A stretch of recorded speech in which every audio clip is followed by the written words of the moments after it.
नमस्कार दोस्तों, आप लोगों का फिर से स्वागत है टेक्नोलॉजी केडा चैनल के अंदर। और इस वीडियो में मैं आप लोगों को बताऊंगा लोकल और ग्लोबल कोऑर्डिनेट्स के बारे में, यानी ट्रांसफॉर्मेशन ओरिएंटेशंस के बारे में, लोकल एंड ग्लोबल के बारे में, और इन सभी के बारे में भी हम लोग चर्चा करेंगे वन बाय वन।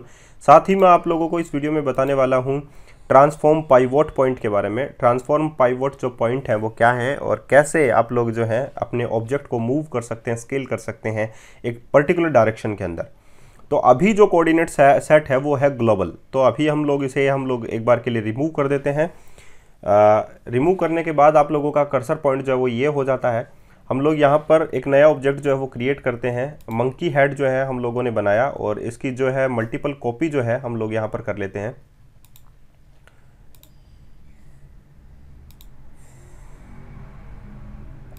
ये टोटल जो है मैंने मंकी हेड्स की टोटल कॉपी कर ली है यहाँ पर। अब हम लोग सभी को सेलेक्ट करते हैं। जब सारे सेलेक्ट हो जाते हैं तो हम लोग रोटेशन परफॉर्म करते हैं ग्लोबल के अंदर। तो ग्लोबल जो है वो अपनी डायरेक्शन के अंदर ही जो है वो रोटेट होता है। अगर हम लोग देखें तो वो सभी डायरेक्शन के अंदर ही रोटेट होंगे। ये देखिए, अगर हम लोग यहाँ पर रोटेशन करें यहाँ पर तो ये पर्टिकुलर डायरेक्शन में ही रोटेट होंगे। लोकल में क्या होता है और ग्लोबल में क्या अंतर होता है, अभी देखिए समझ में आएगा आप लोगों को सभी को कि ये ग्लोबल है। ग्लोबल का मतलब होता है एक ही डायरेक्शन, सभी की जो डायरेक्शन होगी वो एक ही होगी, चाहे वो एक्स एक्सेस में हो। जैसे कि मैं अभी इन सभी को सेलेक्ट कर लेता हूँ और रोटेशन के लिए मैं आर परफॉर्म करता हूँ और एक्स परफॉर्म करता हूँ, तो ये एक्स डायरेक्शन में रोटेट होंगे। ये देखिए, अगर मैं मूव करता हूँ तो भी ये जो है वो सभी डायरेक्शन में मूव होंगे एक्स डायरेक्शन में। ये देखिए, इनकी सभी की डायरेक्शन जो है वो एक्स डायरेक्शन सेम है ग्लोबल के अंदर। लेकिन अगर मैं यही चीज़ जो है वो लोकल के अंदर भी परफॉर्म करता हूँ तो ये क्या चेंज होगा वो देखिएगा। जैसे मैंने यहाँ पर किया लोकल सेट और मैंने यहाँ पर सभी को सेलेक्ट कर लिया और उसके बाद में मैं जी प्रेस करता हूँ और एक्स प्रेस करता हूँ, तो इन सभी की जो डायरेक्शन है वो देखिए चेंज हो चुकी है। इनकी पर्टिकुलर अपनी डायरेक्शन हो चुकी है एक्स। ये देखिए,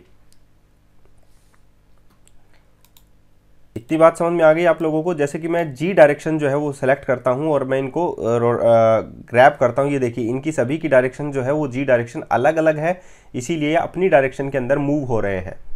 ठीक है, अगर मैं वाई में इनको करता हूँ तो ये वाई में इस प्रकार होंगे। लेकिन अगर मैं यहाँ पर लोकल की जगह ग्लोबल सेट कर लेता हूँ तो ये सभी की डायरेक्शन जो है वो सेम होगी, जो कि कोऑर्डिनेट्स हैं। जैसे कि अगर हम लोग देखें तो ये x जो है वो माइनस एक्स है, ये x जो है वो प्लस एक्स है अकॉर्डिंग टू दिस। यहाँ पर जो है वो है, यहाँ पर ये जो डायरेक्शन है वो माइनस एक्स है, यहाँ पर ये जो है वो माइनस वाई है, ये प्लस वाई है, ये प्लस एक्स है, ये प्लस जी है और ये माइनस जी है आप लोगों का डायरेक्शन। ठीक है, तो अभी यहाँ पर ग्लोबल सेट है तो मैं यहाँ पर जी और एक्स प्रेस करता हूँ तो इनकी एक ही एक्स होगी। ये देखिए, एक एक्स है, वरना यहाँ पर अगर मैं लोकल सेट कर देता हूँ तो एक्स कितनी बनती हैं आप लोग देख लीजिएगा। लोकल सेट हुआ, जी प्रेस किया और एक्स प्रेस किया, ये देखिए कितनी बन चुकी हैं आप लोगों की एक्स एक्सेस अकॉर्डिंग टू आप लोगों की मंकी हेड्स बन चुकी हैं। ठीक है, तो इस प्रकार आप लोग जो हैं यहाँ पर लोकल और ग्लोबल को समझ सकते हैं। इसके बाद में हम लोग पॉइंट देखते हैं कि ट्रांसफॉर्म पाइवोट पॉइंट का मतलब क्या होता है। अगर मैंने यहाँ पर सेलेक्ट किया बाउंडिंग बॉक्स सेंटर, तो आप लोगों को यहाँ पर बाउंडिंग बॉक्स सेंटर जो है वो ग्लोबल के साथ सेट करें। बाउंडिंग बॉक्स सेंटर का मतलब है मैंने सभी को सेलेक्ट कर लिया और मैं अभी रोटेशन जो है वो परफॉर्म कर रहा हूँ। अगर मैं रोटेशन परफॉर्म करूँगा तो ये रोटेशन जो होंगे वो अब इनके सभी के सेंटर के वाइज होगा। ये देखिए कहाँ से सेंटर ले रहा है, ये देखिए यहीं से ले रहा है। अगर मैं यहाँ से भी रोटेट करता हूँ इसको तो भी ये यहीं से रोटेशन जो है वो परफॉर्म हो रहा है सभी का सेंटर पॉइंट ऑफ व्यू से। मैं इनको ग्रैब करके यहाँ से यहाँ तक रख देता हूँ, उसके बाद में मैं रोटेशन परफॉर्म करता हूँ तो ये सेंटर यहाँ पर बन जाता है। इन सभी का जो सेंटर है उसी के वाइज ही ये रोटेट होना शुरू होंगे या स्केल होना जो है वो शुरू होंगे। जैसे कि अगर मैं स्केल करूँ तो ये बाउंड्री वाइज ही जो इनका सेंटर पॉइंट होगा उसी वाइज ये रोटेट और स्केल होंगे।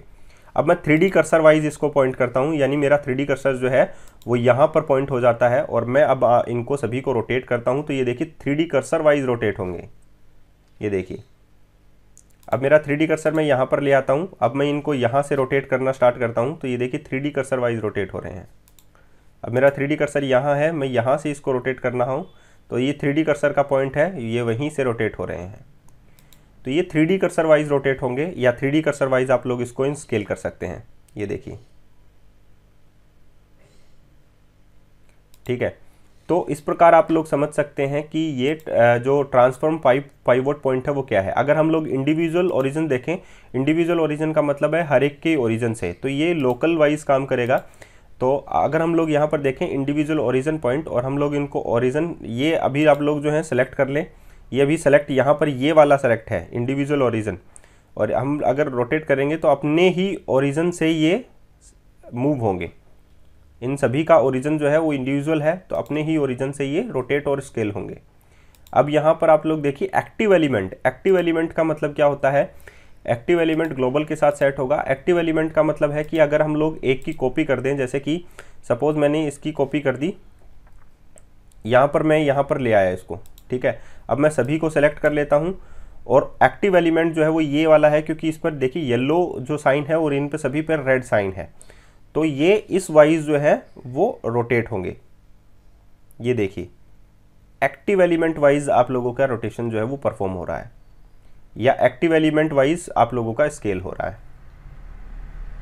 तो आप लोगों ने देखा कि पाइवोट, ग्लोबल और लोकल कोऑर्डिनेट क्या होते हैं, साथ ही आप लोगों ने देखा कि ट्रांसफॉर्म पाइवोट पॉइंट क्या होते हैं। तो एब्सोल्यूट बिगनर्स के लिए ये वीडियोस जो है वो स्टार्ट रहेंगे। अगर आप लोगों को पसंद आते हैं वीडियो, तो प्लीज़ इनको सभी को लाइक कीजिएगा, ताकि आप लोग जो है मुझे मोटिवेशन दे सकें, और मैं ऐसे ही वीडियोस जो है आप लोगों को बना सकूं, ताकि आप लोग सभी इन सभी जो ब्लेंडर के सभी जो पॉइंट्स हैं उनको आप लोग समझ सकें। तो आज के लिए इतना ही, फिर मिलते हैं नई वीडियो के साथ। धन्यवाद।